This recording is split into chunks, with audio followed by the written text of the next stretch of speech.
Welcome to the Startup Funding Espresso. I'm Hall T. Martin, where we talk about how to raise funding and invest in startups and the time it takes to drink an espresso.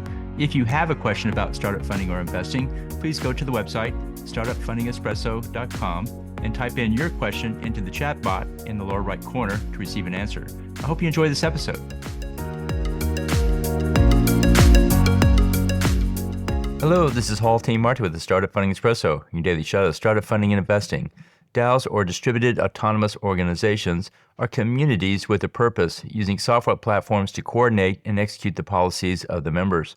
Startups traditionally bring an MVP, or minimum viable product, to the market to test interest and demonstrate they can build and deliver a solution. In the Web3 world, the startup is part of a community and must test interest with that group. This shifts the focus of building something that someone wants to building something that a particular group of people want. DAOs bring a community together for a common purpose. The requirements are more specific and in some cases more demanding.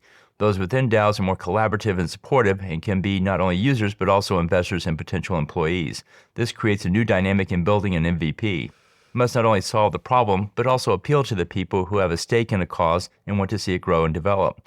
The MVP in a DAO must be more compelling and aligned with the interests of the group.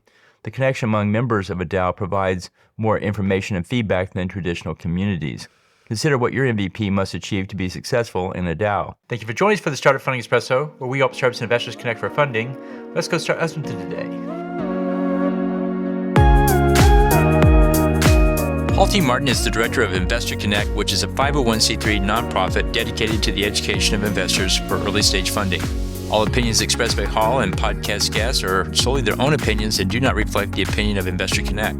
This podcast is for informational purposes only and should not be relied upon as a basis for investment decisions.